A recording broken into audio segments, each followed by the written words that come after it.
ब्रह्मा जी की जय हो। और अपने सर्व माता पिता की जय हो। आप जिसके लिए आप आए हो, पुष्कर चलो, पुष्कर चलो। पुष्कर जी का सर यहाँ पे कोई मंदिर नहीं है, कोई मूर्ति नहीं है। पुष्कर नाम की जल का नाम पुष्कर है। अब पुष्कर नाम कैसे निकला है? कर नाम ब्रह्मा जी का हाथ है और पुष्प नाम है कमल का फूल का। दोनों को संधि करने से संस्कृत में इस गांव का नाम और इस नगर का नाम है पुष्कर। मेरी बात समझ में आ रहा है? समझ में आ रहा मेरी बात? पुष्कर की ये चारों में देख रहे आप, ये 52 घाट है और 1000 मंदिर है नगर के अंदर, छोटा मोटा। अपना हिंदुओं का सबसे बड़े 3 देव मानते हैं अपन, ब्रह्मा, विष्णु और महेश।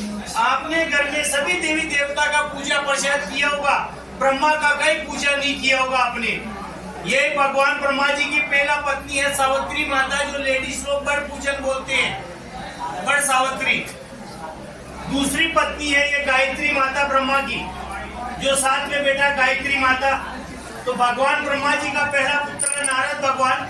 नारद भगवान को बोला जाओ अपनी माता सावित्री को बुला के लाइए, क्योंकि हवन के अंदर बैठना है और मुहूर्त के साथ में बैठना है। नारद भगवान रास्ते में जाती विचार किए कि पूरे संसार को झगड़ा कराता हूँ, अगर अपने माता पिता को झगड़ा नहीं करूंगा तो मुझे नारद कौन कहेगा।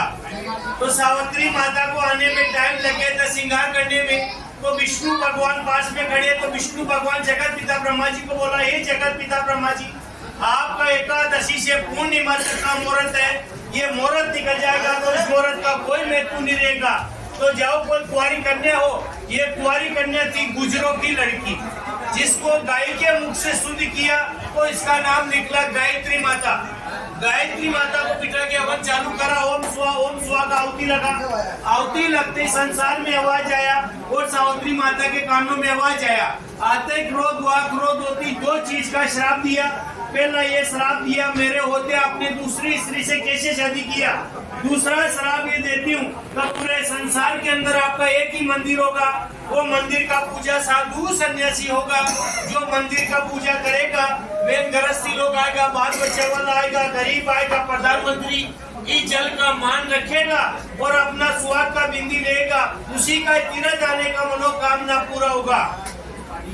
ये श्राप देके सावित्री माता पहाड़ पे चले गए रुक के। तो यहाँ पे 2 काम से पुष्कर आता है। पहला कार्य राजू खुशी घूमने फिरने के लिए आते हैं, क्योंकि कार्तिक का सबसे बड़ा महीना है। यहाँ पे स्नान करते, स्नान नहीं करते तो मारवाड़ी में बोला बीजे कान हुआ स्नान, आंखों के कानों के और पूरे शरीर के चीटे लगाने से वही स्नान का मेल होता है, वही पंच स्नान का मेल होता है। दूसरा कार्य, जिसके घर में कोई गुजर जाता है, माता पिता, दादा दादी, नाना नानी, भाई बहन, तो उसको जल तर्पण करने के लिए आप पुष्कर आते। यहाँ पे स्वयं राम भगवान आए, अपने माता पिता दशरथ जी के पिंडदान करे गया में। गया गंगा, कुरुक्षेत्र और पुष्कर परवानी, यहाँ पे उनके पिताजी का मोक्ष मिला था। दूसरा, यह कार्तिक का सबसे बड़ा महीना है। 20 रुपए का थाली आता है, जो जोड़े से आता है जोड़े से करता है, और जो एकला आता है एकला करता है। भगवान ने आपको कुछ दिया तो ये गवर्नमेंट का चैरिटी बनी है, जो भी दान दक्षिणा देते चैरिटी से देते, वहाँ पे आपको रसीद मिलता है, फोटो प्रसाद मिलता है और जिंदगी भर आपका नाम चलता है। मेरे कहने से करना नहीं है, करना आपको है, क्योंकि खाना कमाना जिंदगी भर रहता, तीर्थ में दान देने से नहीं आता कमी। बोलिए सबसे पहले पुष्कर राज महाराज की जय।